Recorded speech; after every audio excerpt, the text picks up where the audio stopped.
Hello everyone, welcome to my channel. आज हम लोग शुरू करने जा रहे हैं कंडीशनल स्टेटमेंट्स और उसके टाइप्स देखेंगे। तो स्टार्ट करते हैं। पहले हम लोग समझेंगे कि कंडीशनल स्टेटमेंट का यूज़ क्या है।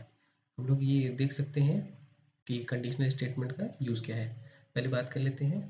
जब भी हमें मान लेते हैं कि हमें कोई भी डिसीजन लेना है, किसी भी स्टेज पे, किसी भी हमको प्रोग्राम के किसी भी पॉइंट पे अगर हमें कोई डिसीजन लेना है और उस बेसिस पे डिसीजन कह लीजिए, उस बेसिस पे हम लोग को कुछ code of point of codes run करने हैं, तो उसके लिए हमें कंडीशनल स्टेटमेंट की नीड होती है।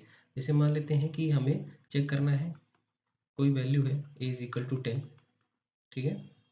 और अगर हमको इसको चेक करना है कि हमारा ये जो a है, मान लेते हैं इसको हमें चेक करना है। अभी हम लोग सिंपल समझेंगे। पहले चेक कर लेते हैं कि अगर a की वैल्यू अगर वो 10 के बराबर है, तो हमें ये अगर कंडीशन हमारी ट्रू हो जाए तो हमें कोई इंस्ट्रक्शन कंटिन्यू हो जाए।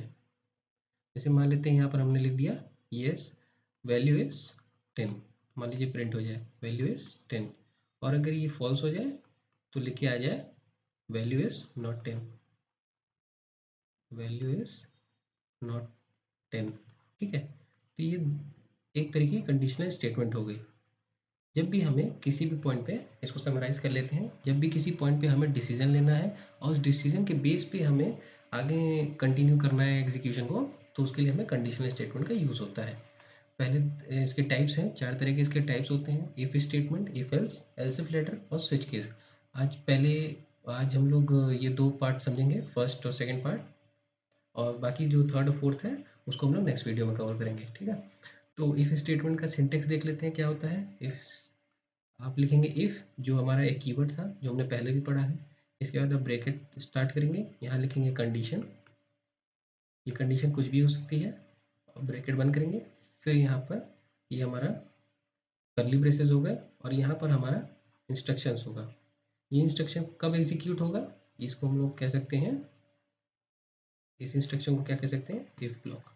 ठीक है, इफ ब्लॉक। और ये हमारे इफ की बॉडी भी कह सकते हैं, बॉडी, बॉडी ऑफ इफ। ठीक है, ये कब एग्जीक्यूट होगा, जब भी हमारी कंडीशन ट्रू रिटर्न करेगी, तो हमेशा तो हमारा ये कोड रन होगा।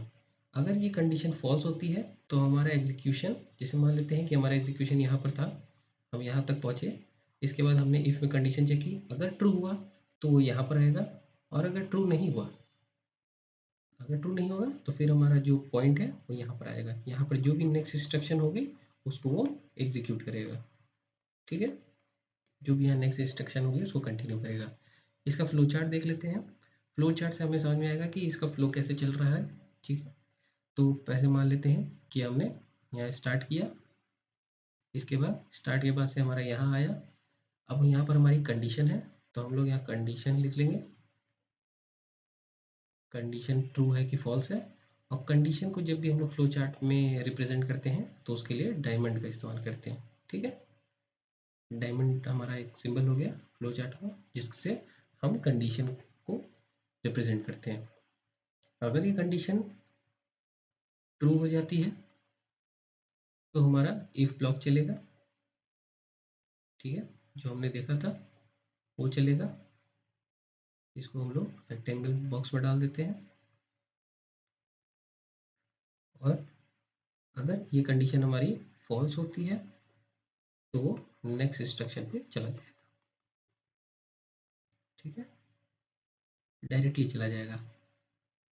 बट अगर कंडीशन हमारी ट्रू होती है तो पहले इफ ब्लॉक को एग्जीक्यूट करेगा, उसके बाद नेक्स्ट नेक्स्ट इंस्ट्रक्शन को एग्जीक्यूट करेगा। तो ये हमारा फ्लो हो गया, इसके बाद कंटिन्यू हो जाएगा।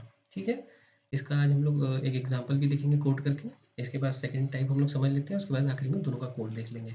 इफ एल्स क्या होता है, इफ एल्स होता है जब हमें मान लीजिए कि एक कंडीशन दिया, अगर वो कंडीशन सही है तो हमारा एक पार्ट एग्जीक्यूट हो, अगर वो कंडीशन गलत है तो दूसरा पार्ट।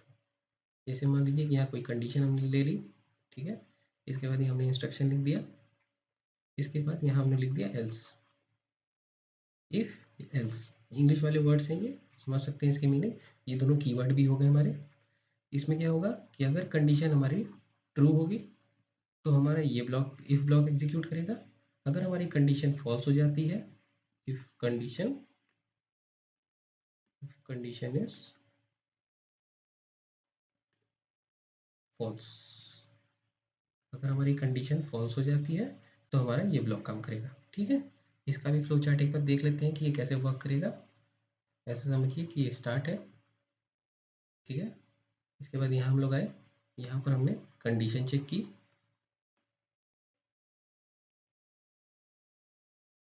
कंडीशन हमने चेक की। अगर कंडीशन हमारी ट्रू हो गई तो जैसे हम लोग पहले किए थे, इफ का ब्लॉक एग्जीक्यूट हो जाएगा। ठीक है, ये इफ का ब्लॉक है जो हमारा एग्जीक्यूट हो जाएगा, और उसके बाद नेक्स्ट इंस्ट्रक्शन पे, ये हमारा हो गया नेक्स्ट इंस्ट्रक्शन का ब्लॉक। इसके बाद ये हो गया, और इसके बाद ये यहाँ से इसका फ्लो यहाँ चला जाएगा। ठीक है, बट अगर ये फॉल्स हुआ तो क्या होगा, फॉल्स होगा तो हमारा एक्स का एल्स का जो ब्लॉक है, या बॉडी कह लीजिए, वो एग्जीक्यूट होगी।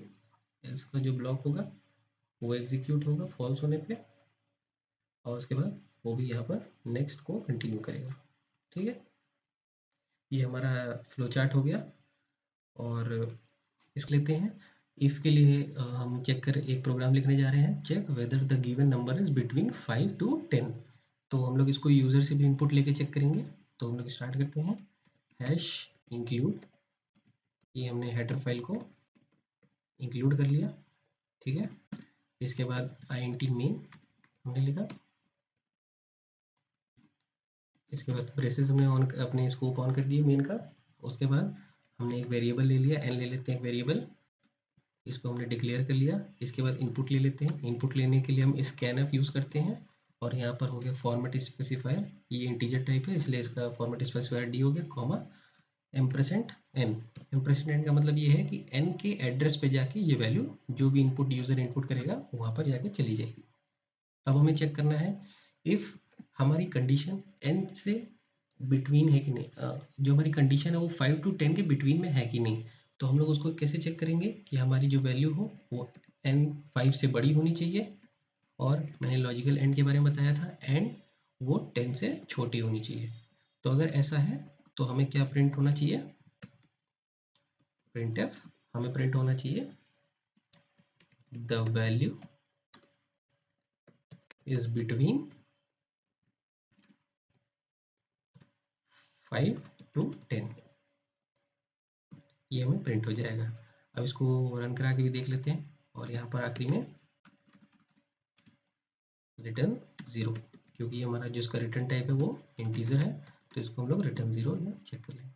अब इसको कंपाइल करके भी देख लेते हैं, तो हमारा कोड सही चल रहा है। अभी हमसे इनपुट मांग रहा है, तो इनपुट में हम मान लीजिए दे लेते हैं 7। तो देखिए the value is between 5 to 10। और अगर हम फिर से इसको रन करा के मान लेते हैं कोई ऐसी वैल्यू देते हैं जो 5 और 10 के बीच में ना हो, जैसे मान लीजिए 3, तो देखिए वो लेके आएगा कि वो नहीं है, अदरवाइज आ जाता। ठीक है, इफ एल्स को देख लेते हैं। इफ एल्स में भी अब हमने एक प्रोग्राम बनाना है जिसमें देखना है check whether the given age जो इनपुट करेगा वो एलिजिबल है कि नहीं वोट करने के लिए। तो हम लोग जानते हैं वोट करने के लिए क्या एज होनी चाहिए, वो 18 से, या तो 18 होनी चाहिए या 18 से बड़ी होनी चाहिए। तो ये हमारी वोट के लिए हो जाएगी एक कंडीशन। तो इसको हम लोग कोड कर लेते हैं, हैश इंक्लूड stdio.h, इसके बाद int मेन हो गया।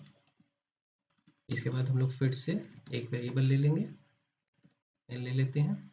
इसके बाद इसको फिर से यूज़र से इनपुट करा लेते हैं, %d और n।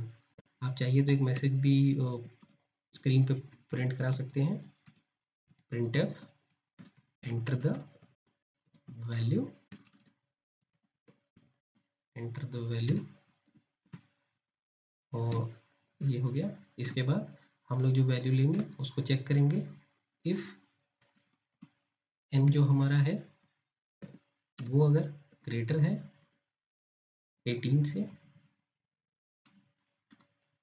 तो प्रिंट करना चाहिए एलिजिबल टू वोट